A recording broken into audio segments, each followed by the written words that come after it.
Are you ready? Agility from the champion. Oh, deep six! That could be it. Delivered this deep six.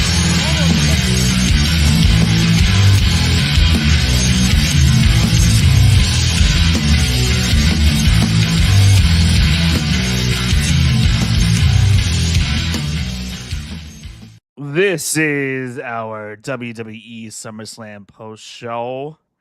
And guess what? I am not alone. We have the returning Jacob from Back Sports Page joining us tonight to talk SummerSlam.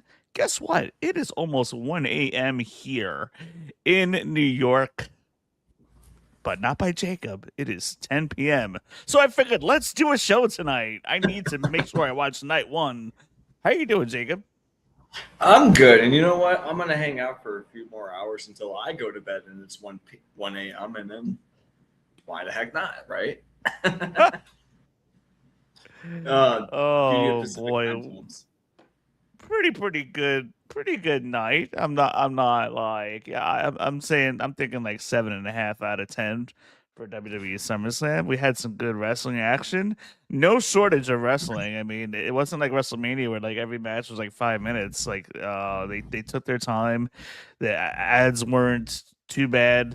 I was watching on Netflix. What were your overall thoughts of SummerSlam tonight? I can't really knock it too much. I mean, it was a good SummerSlam match. There wasn't a whole lot of bad matches on the card. Definitely like the sequencing of the first of Liv Morgan in her match, and that was a good match to start off the show. Definitely liked where the I definitely like Solo Sikoa a lot as a babyface because he is so entertaining, and you can tell by just the reaction in that locker room and by the upper management, they love him, and I don't blame them. Yeah. Solo definitely showed character tonight. We saw the passing of the torch too at the end of SummerSlam, which I thought was pretty cool. So we'll go into that. But just to give you guys heads up, feel free for those of you guys that may be watching, drop some comments. We want to know what you thought about tonight's WWE SummerSlam. We'd love you to join the conversation. But a pretty good SummerSlam that we had. But in your opinion, do you think anything about tonight will be big water cooler talk for Monday morning?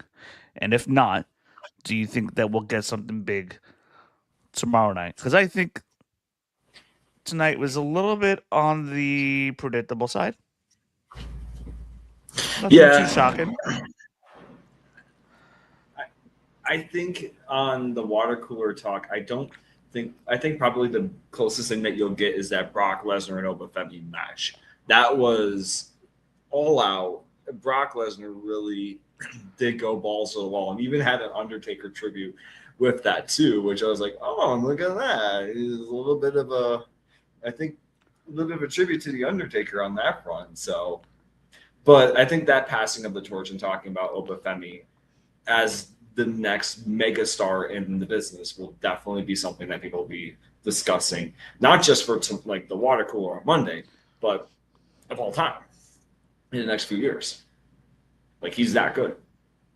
Oh, absolutely. Like he's been showing it for a number of months now, but just everything down with Obafemi, with his presentation, his look, he can work.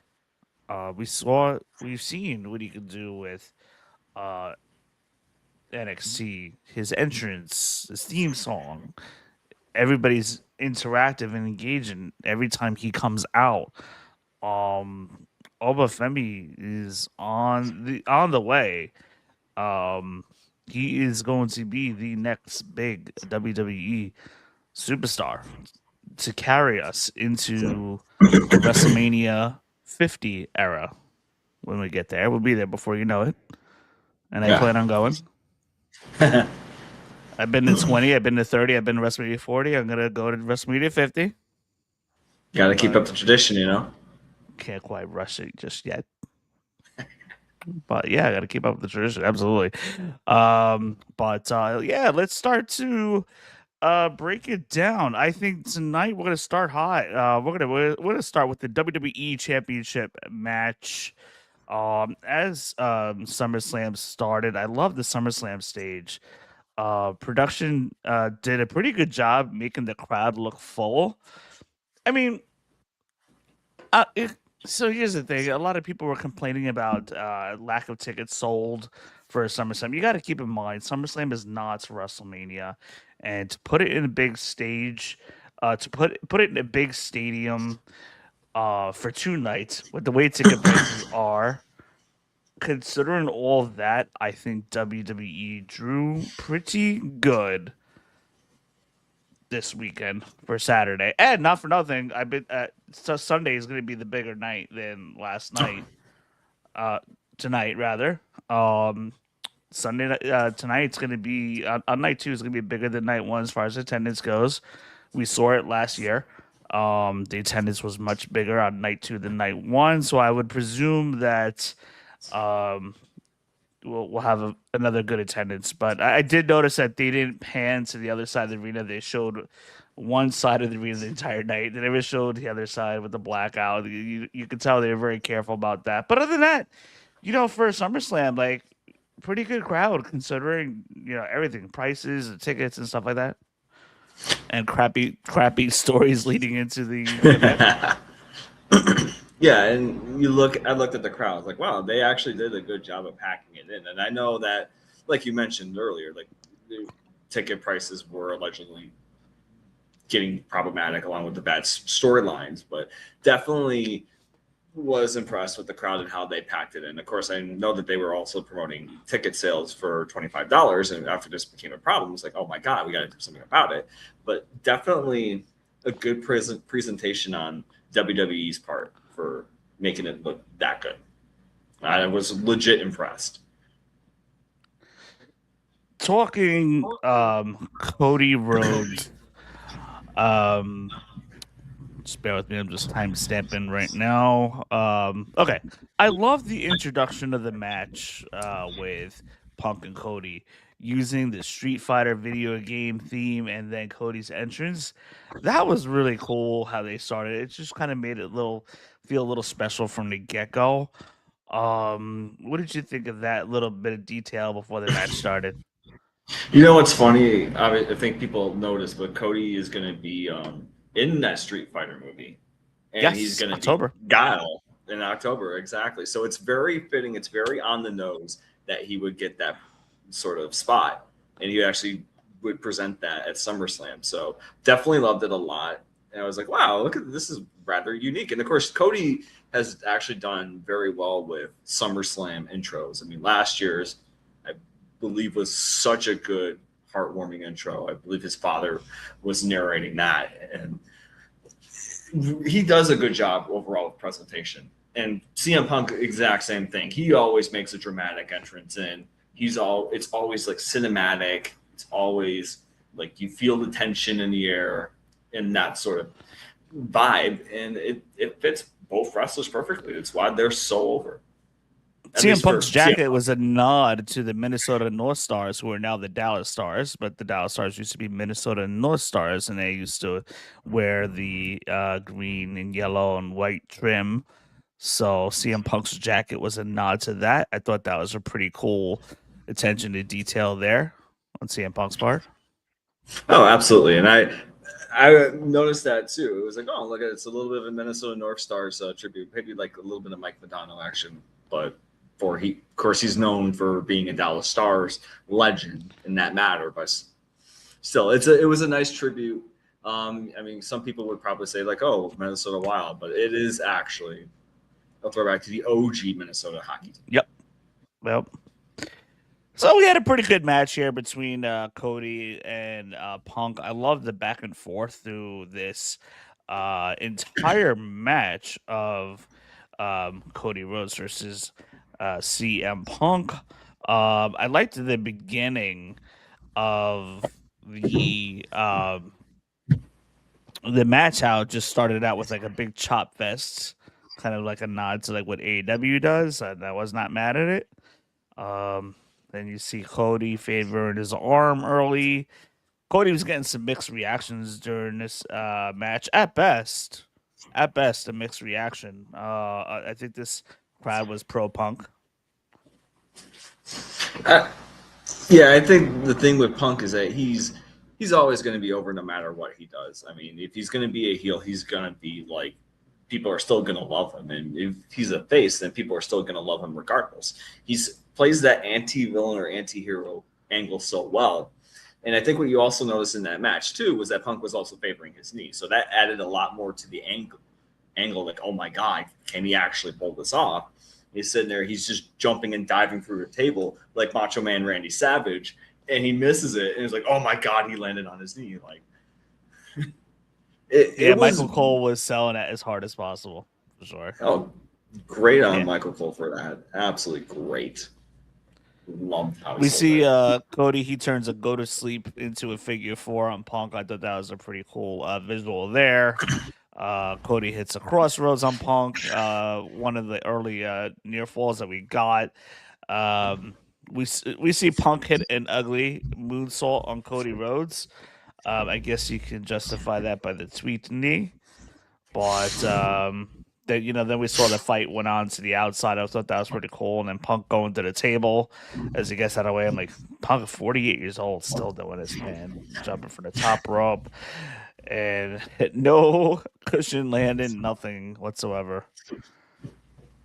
Yeah, really, really good spots all around. I mean, obviously, Cody's done that figure four leg lock numerous times. I mean, he's watching that at like WrestleMania 39, did it on Roman. Just overall, great, really knows how to work that.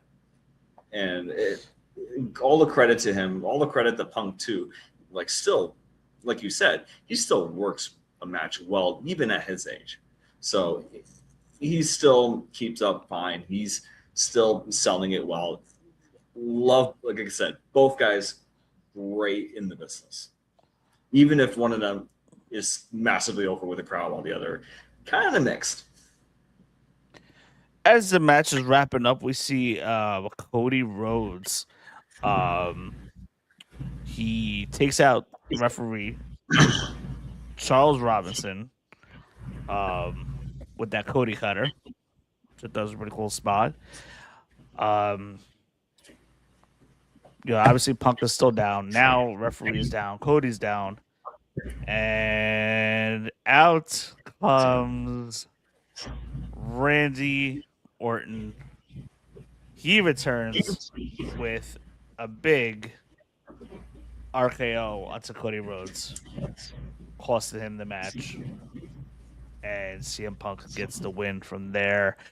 We get the return of Randy Orton. What did you think of Randy's return? I mean, he looks pretty good delivering that RKO. It didn't look like he was struggling by any means there, like we saw at WrestleMania. I think that a lot of people were assuming that Cody Rhodes was going to turn heel, but I think the one thing that people forget is that he still had some loose ends to tie up with Randy Orton. I mean, like that attack after WrestleMania 42. I mean, you're going to leave that hanging and let him go heel immediately. That wouldn't make a whole lot of sense. I mean, you want to continue that storyline a little bit. And I know that Orton has dealt with some injuries. He's been not himself in recent years, but to kind of think that Cody was going to turn heel on here, as much as appealing as it is, it wasn't going to happen really tonight. Yes.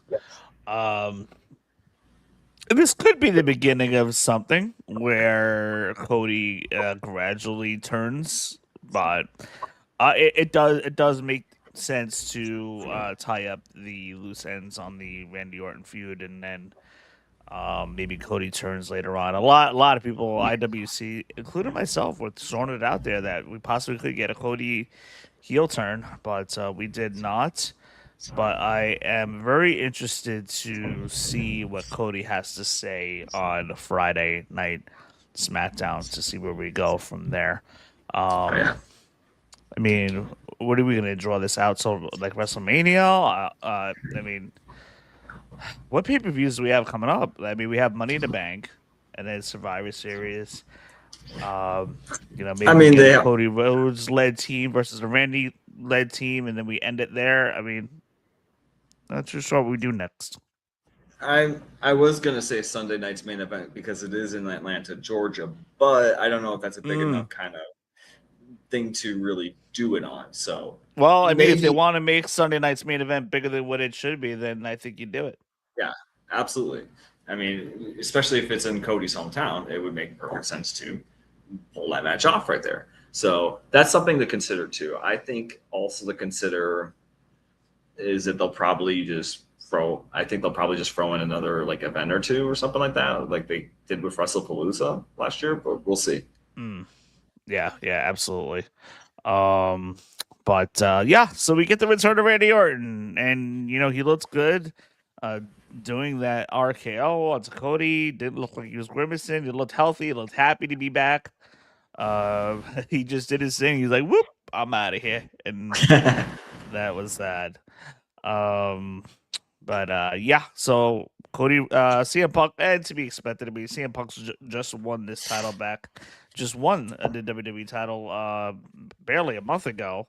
So Triple H really does hot potato. He likes to get some good like title reigns, and I've noticed more so. And occasionally he'll do a hot potato like we've seen in the beginning of the year.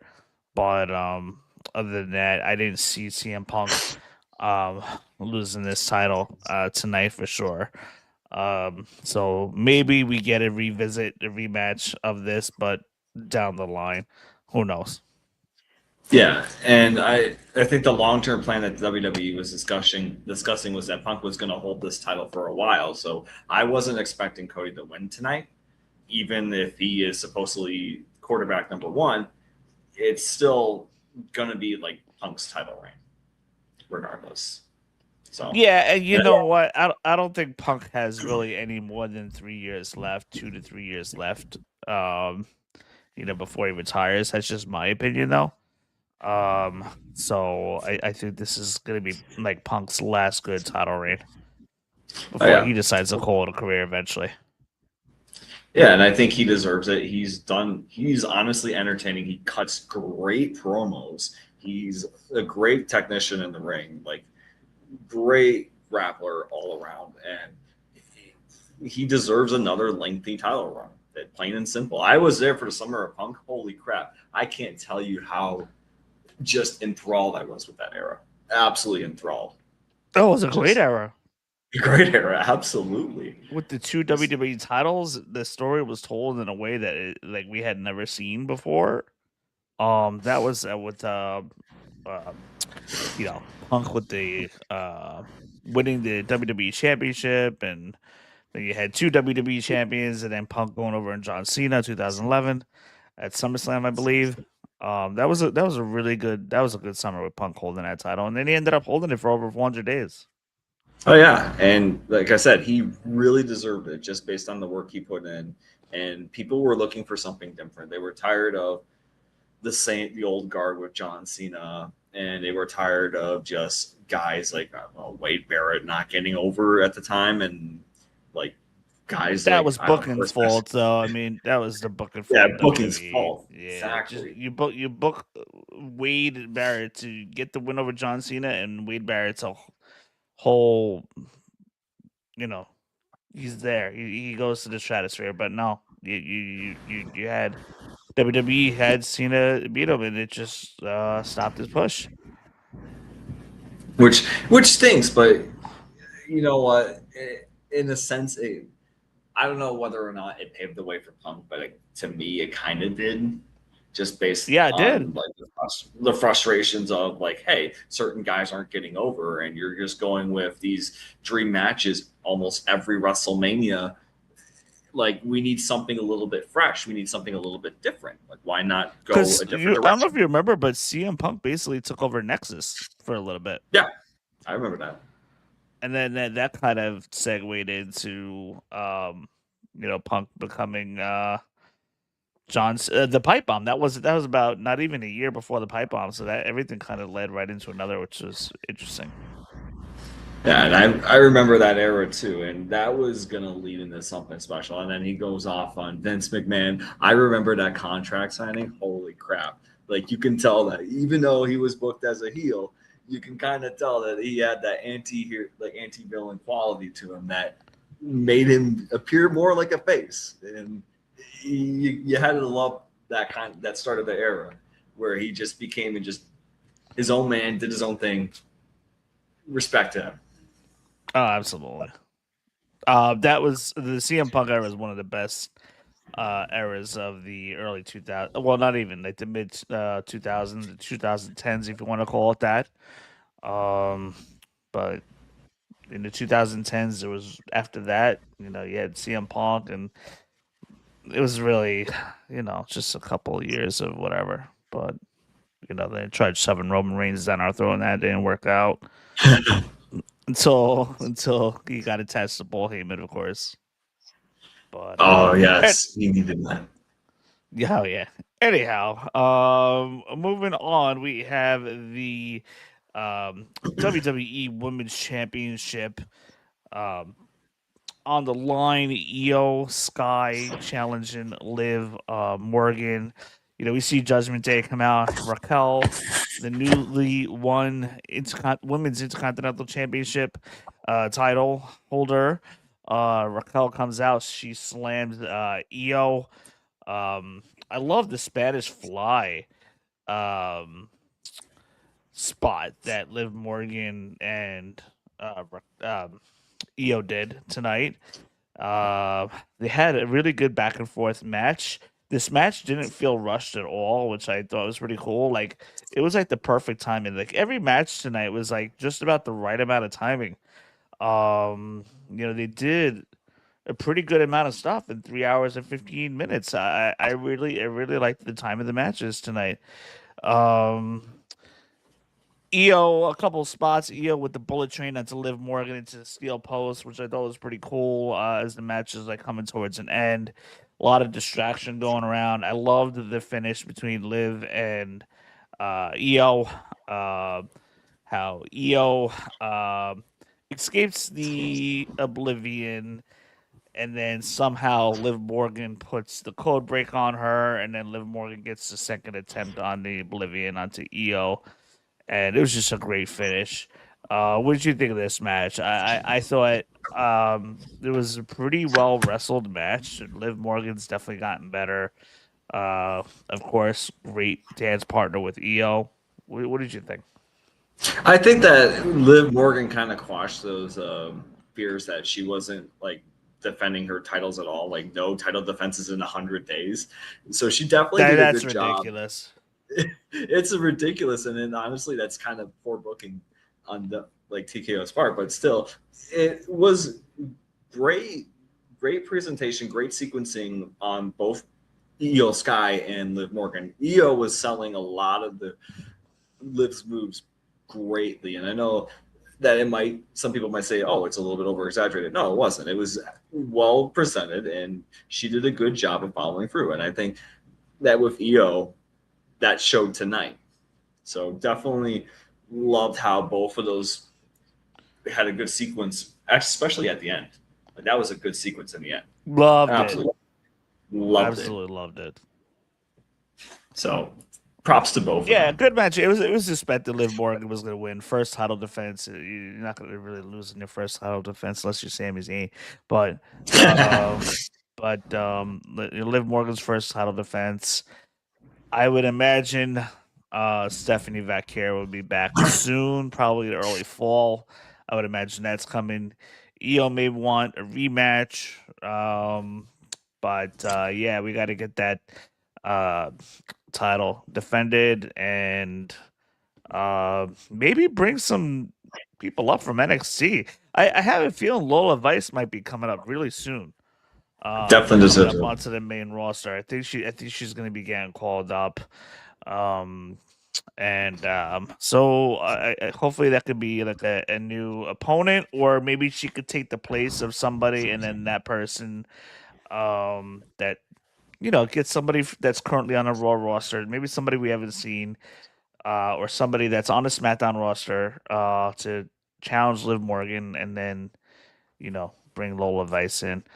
Um, but anyhow, so Liv Morgan's still your women's WWE championship. For those of you guys that are watching, I am joined by Jacob from Back Sports Page. We are sponsored by Back Sports Page. Thank you so much to the Back Sports Page team, and we, of course, will be back tomorrow night, and we'll be talking AEW this week. Those of you guys that are on, feel free to drop your comments and let us know what you thought of SummerSlam. So, then we had the 6-man tag team match, which I thought was pretty cool. Again, another match. It didn't overdo its stay, and it was the perfect amount of match time. WWE, I had no problem with WWE match time. With WrestleMania, I kind of did because the matches were noticeably shorter. But I think tonight was much better. But Solo, Sikoa, Royce, Keys, LA Knight versus the Bloodline. LA Knight with a big pop tonight. Oh, well, definitely need to get like a world title run on him at some point. And I don't know if WWE is actually going to do it, but he needs it more because he's still massively over. And surprisingly enough, he still hasn't lost that momentum despite how he's been booked. Just amazing. So normally I would probably do the world title to have LA Knight go for that. But the problem is that Roman Reigns has that belt, and I believe Roman Reigns is going to be the one to lose to Oba Femi at WrestleMania. Personally, I'd rather see Oba somehow go for the WWE Championship. I would like to see WWE just do something totally different than what the fans are expecting, and just have Oba go for the WWE title. But I feel like if you have LA Knight go for a world title run, it would probably make more sense to go for the WWE Championship. He's over enough with the fans. It would work. I think it'd be a better matchup with storyline wise and everything. It would probably fall better in place if LA Knight was the one to face maybe Cmpunk at Mania. And of course, you're gonna have Oba versus Roman Reigns, more than likely.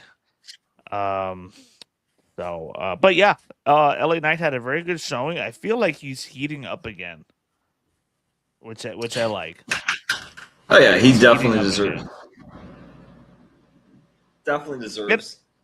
And it's not like he never was like not over it, and he's been over the whole time. But I just feel like I feel like for a while, for half of this year, he was kind of falling by the wayside a little bit. But now there's more emphasis on him, and he's getting big crowd reactions. WWE's just got to stay on the momentum of they gotta not do the stop and go all the time with these pushes. Yeah, you bank it in and just push him. That's what you have to do. I mean, just if you're strike while the iron's hot, as the old expression goes. Like if you want to get a title run on him, do it. I mean, I like Sami Zayn, and I'm glad that he got a world title run, but that wasn't really as good as expected when he won that title. I mean, it could have been that like Elimination Chamber a few years ago against Roman Reigns. It could have pulled that off, and then he could have just lost it somehow. But I think WWE was building up the historic championship run at the time, which I understand, but maybe you can do it now with LA Knight. I don't know. I mean, listen, you have a couple ways to get LA Knight there. You have Money in the Bank coming, and then you also have Elimination Chamber. Royal Rumble is Oba Femi. He's winning the Royal Rumble this year. That's what I was thinking too. Oba Femi's going to win the Rumble. Yeah, and... yeah, Oba. Solo Sikoa had a major pop tonight too, and the crowd majorly popped when he ran back Jey Uso's song. Oh yeah, and Solo has done a great job as a face. He definitely can play both the face and the heel. I mean, he's as a heel, he's like this menacing dude, but as a face, he's just like really like fun. He's like, oh look at me. He's just sitting there winding it back like Jey Uso usually does. He's going yeet with the crowd. That to me was hilarious. Solo Sikoa's personality has been showing a lot lately, and I love it. And you know what? WWE needed to do that with him. They needed to show him in a different light a little bit more, because that definitely fans will definitely like that a lot more. So it. You know, I noticed about something about Wade Barrett tonight as he's commentating on. I noticed that whenever LA Knight is in the ring and Wade Barrett is commentating, Wade Barrett loves to talk about LA Knight's tingling loins. He can't help himself. What? Can't help it. It's like his loins are tingling. His loins are tingling. Like, hey, teach their own, as I say. That's what you want to talk about. That's what you want to talk about. What if LA Knight knows about this? No, he'd be like, yeah. Yeah. Oh man, LA Knight gets the win for his team with the blood force trauma on Jey Uso. Jey Uso sold that BFT very well. He made LA Knight look good there. Oh my god, it's the first time Jey Uso actually sold anything and actually didn't botch it for forever. The crowd popped with that BFT. And you know what? He deserved to get the fall on that one. He deserved to get the pinfall when, like I said, he's over. The crowd loves him. They love the way that he cuts promos.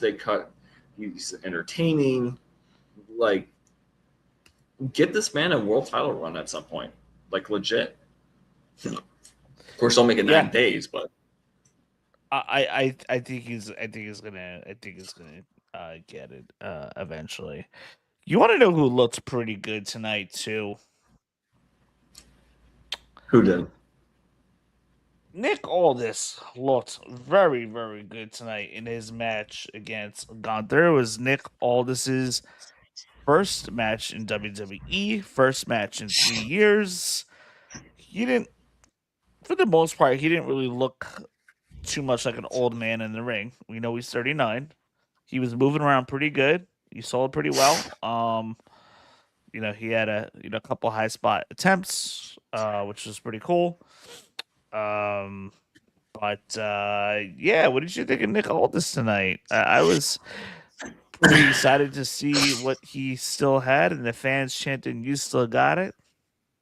Yeah, he's like, there's the overall view of SummerSlam is that there wasn't a whole lot of bad tonight. And I think even if I wanted to criticize Nick Aldis, it can't. He really did a lot of good moves tonight. He had a lot of good spots. Cloverleafs, wow. And Gunther is a great technical wrestler. He'll just chop you to death and try to put you in a sleeper hole. But he does but Nick Aldis did a great job. And you know what? You knew he was going to lose that match, but still, he gave it his all and he went all out. So props to him on that. Props to him. Yeah, no, he did. He looked really good. We saw Nick Aldis's wife, Mickey James, and their son, Donovan, was looking on from ringside in the first row. We saw a couple moments where Aldis nearly tapping out Gunther with the Texas Cloverleaf, like you mentioned before. He looked very good doing that. The crowd was pretty hot for Nick Aldis in this match, too. They were very much into it. And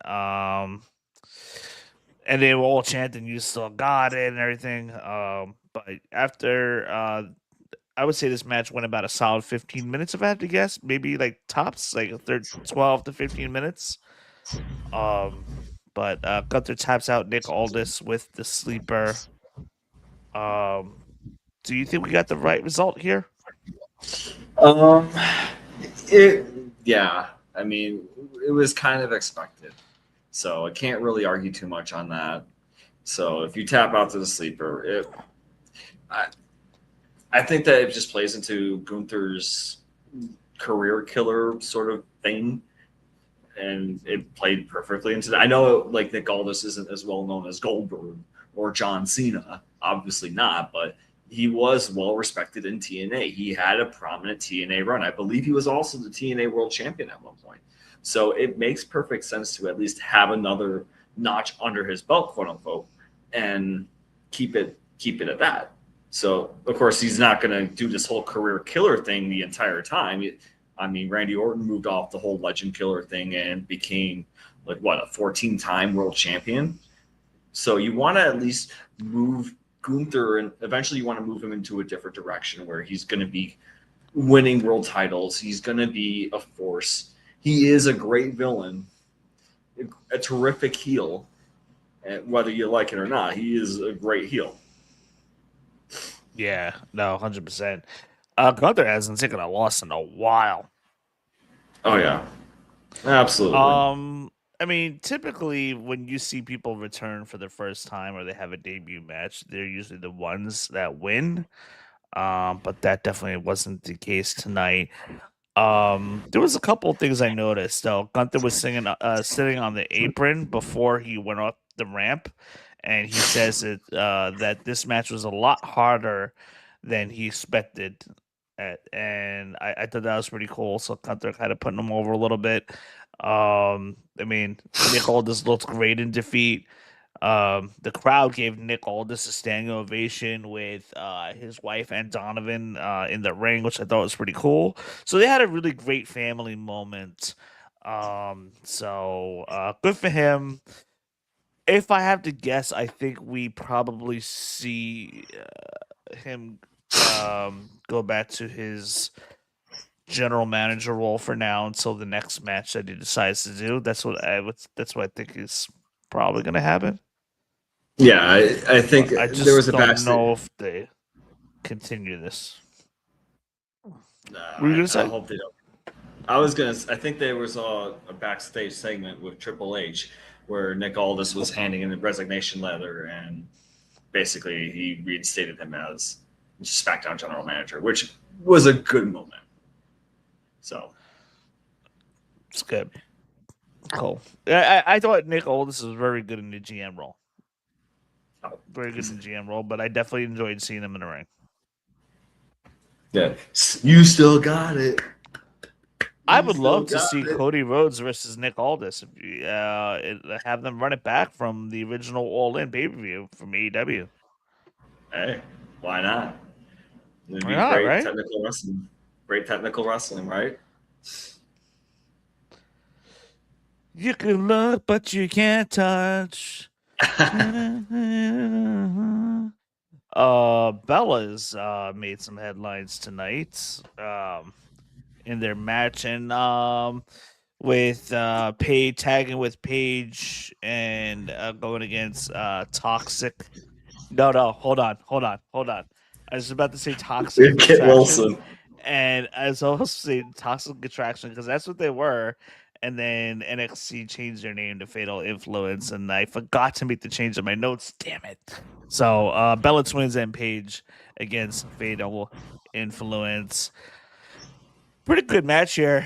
I mean, can we just say like JC Jane kind of reminds me of, like, the female version of like Shawn Michaels, like the way her like outfit is, her presentation, the glasses, and she does it up pretty well. I'm not gonna lie. Oh yeah, and you saw that it was the 1994 Shawn Michaels presentation, and it was well written, and it was delivered so well. Like you couldn't go wrong with that. So definitely props to them. I know a lot of people like to call them flatulence, which is funny. Which a lot of people would give a heel sort of a stable to that kind of nickname, but they were also good tonight. You got to give them that. If I have to guess, you got to get JC Jane a single title. I think they got to get that U.S. title off of Tiffany and get it onto JC Jane and have Tiffany Stratton go, do something else. Get her back into the WWE, title picture. Where I think Tiffany belongs. Tiffany Stratton's done some really really great work. She's got herself in shape, and she moves around a lot in the ring a lot better. I think we gotta get a belt on JC Jane, and well, I mean, you could technically maybe try to just throw in there with Rhea Ripley or whoever the interim WWE Championship winner turns out to be tomorrow. Have them go against JC Jane, and then JC Jane loses that belt, wins that belt, beats the interim women's champion, and then eventually faces Rhea when Rhea's healthy. We could do something like that. But I think you got to get JC Jane the belt here to complement the Fallon Henley and um, Laney Reed. Since they're tag team holders, a leader, she's got to hold a belt soon. Absolutely. I think Probably Tiffany Stratton makes the most sense for the U.S. title. Oh yeah, Tiffany Stratton's put in great work too, and just But Blake gotten Monroe is over. going for the U.S. title, so I don't know if that's anymore. But maybe we'll see. I don't know, but But yeah, we had a pretty good match, fun match, great presentation by Fatal Influence, and um, we had some, we had a good match. It was just kind of like there otherwise until like the very end when after JC Jane and Fatal Influence got the win. You see Nikki and Brie, and I kind of read it from behind. I don't know if you noticed it, but Paige is in the middle, and Nikki and Brie is kind of like right behind Paige, and then I see Nikki give Brie like the side eye cue, like the side eye as a cue to do the next thing, and sure enough, I really quick. It happened so quick, but I saw the turn in that second, and sure enough, it happened. Nikki Bella again is heel with Brie Bella as they turn on Paige for Paige not helping them win. Paige taking the spot for Nikki at WrestleMania. All these different things they can probably lean into over the next couple weeks or so. Not for nothing, but this might lead to Tatum Paxley coming up from NXT. Hold it now. Nobody's talking about this. I believe we're gonna get Tatum Paxley finally coming up, joining Paige, and we're gonna get the feud with the Bellas there. Because I don't believe that Paige is gonna be in this feud with the Bella Twins alone.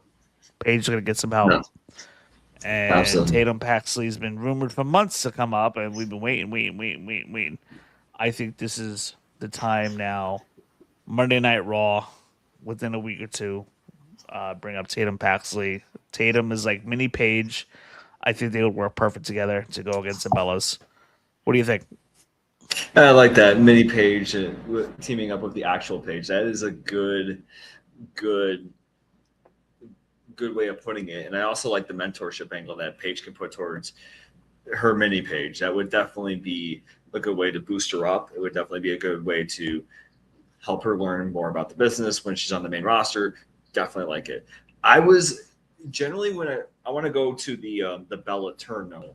I kind of knew it was gonna happen when Paige was sitting out there like celebrating and all that. And I kind of knew at that moment like something was gonna be up, that one of them was gonna turn, maybe both. So I still like wow. I was thinking that I honestly like I didn't really have it on my bingo card that the Bellas were going to turn. I thought it would be like the other way around, with maybe Paige turning on the Bellas, but I knew this wasn't going to last too much longer when Nikki comes back.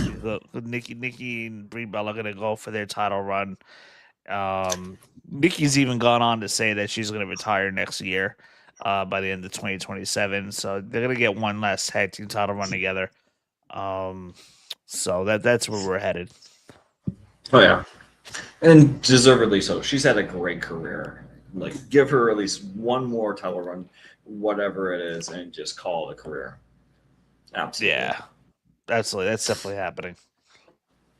And now we are down to our last match of the night, the much anticipated but Femi against Brock Lesnar, Hell in a Cell. What did you think of this match?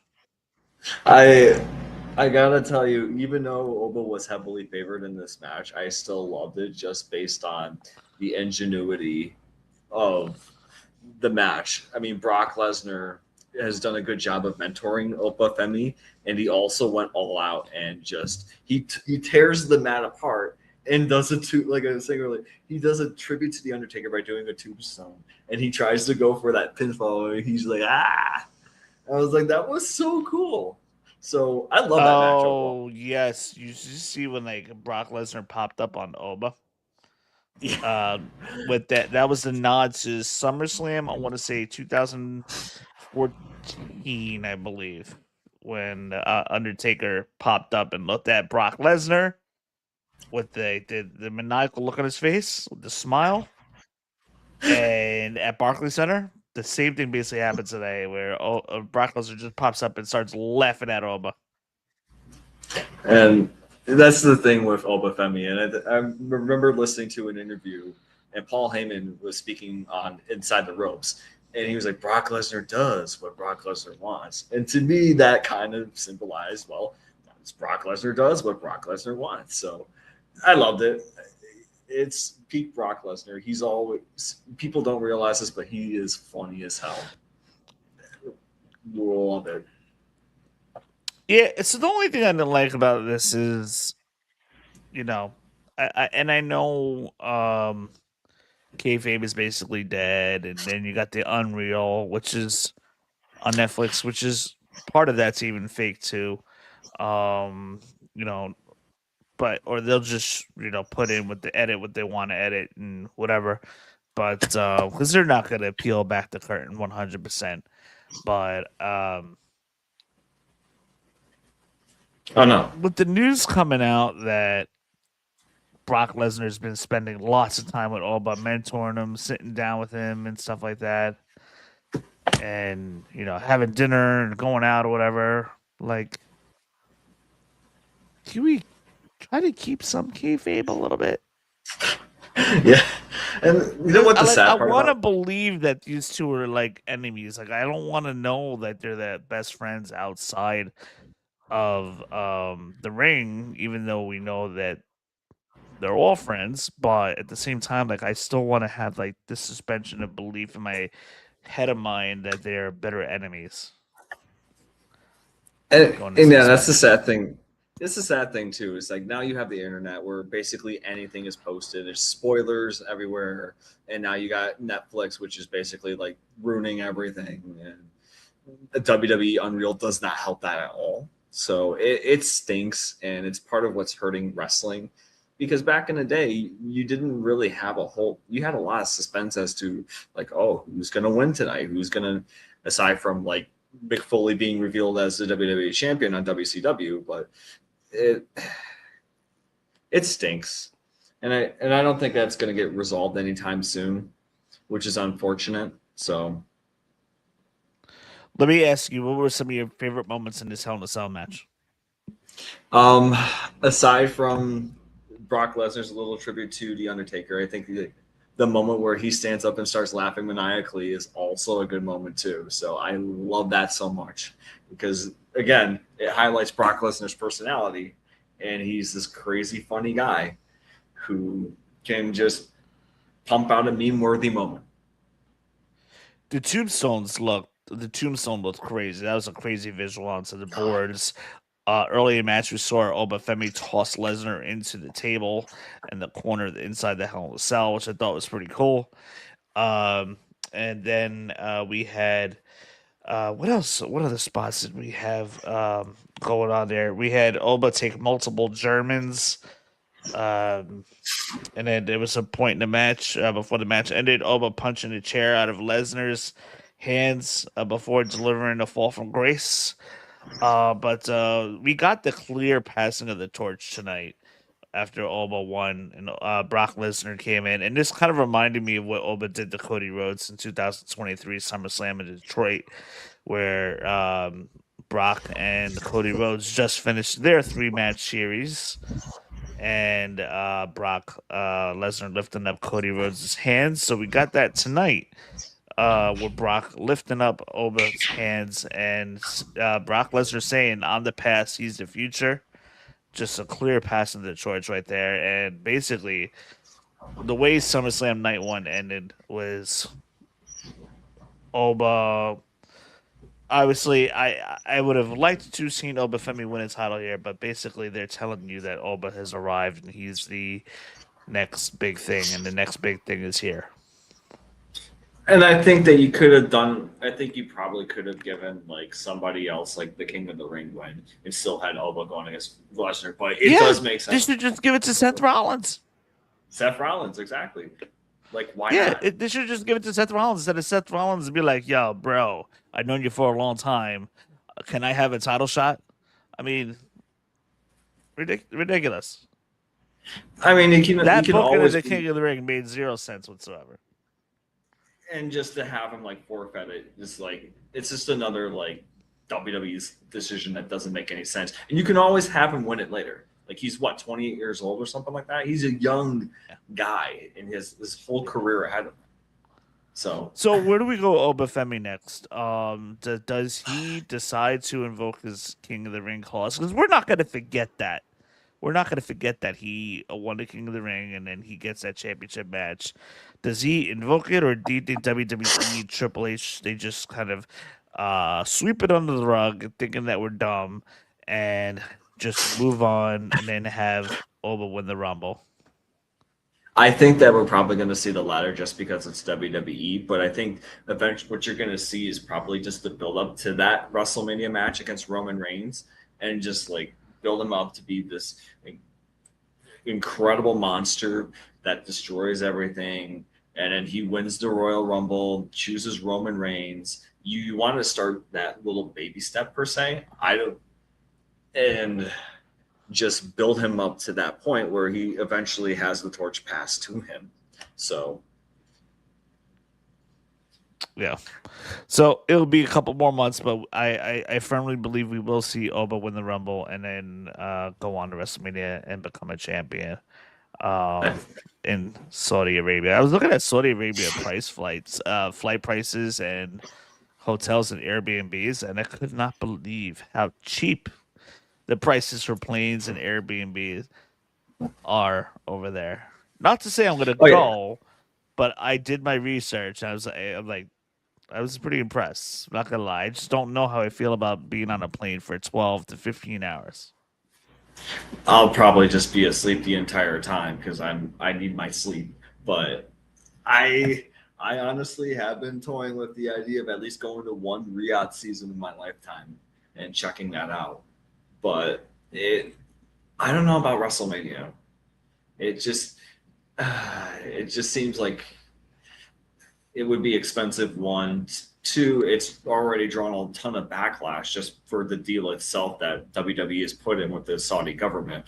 So it's, yeah, I think the deal runs out in like 2 years. Yeah, like but 28. You could always, go back to Saudi once a year or whatever. But, this whole 10-year contract, basically WWE's been laying in bed with Saudi Arabia for 10 years. And, I don't know. To have WrestleMania go all the way there when it's traditionally been on our homeland, I don't know how I feel about it. And London should have gotten one first, to be honest with you. So that would have been nice. But my next WrestleMania is probably more than likely going to be 44 in the rumored city of Nashville, Tennessee. That's where I think it's going to go. If not London, one of those two cities, definitely get WrestleMania 44. Or It should Indy. go to They owe Indy. They definitely owe Indy. I'm not too sure if they're going to go Indy though for this one. and New Orleans too. Can't forget that. Too, right? Yeah. But they've been in New Orleans.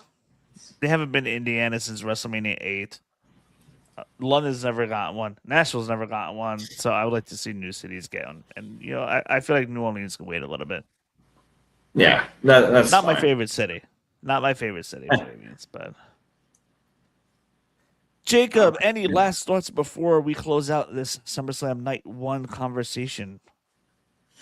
I can't wait for night 2 after an incredible night 1. I can't wait to see what WWE is going to pull off. I mean, the bar has been raised a little bit, but we'll see what happens. It should be an exciting night 2. Can't wait for Roman and Seth.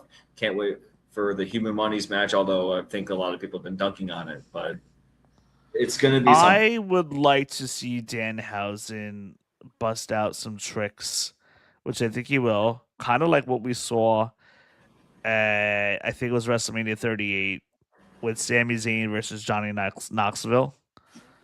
I would love to see Danhausen do some traps, like funny traps and stuff like that. I think that'd be pretty funny. I'm not going to lie.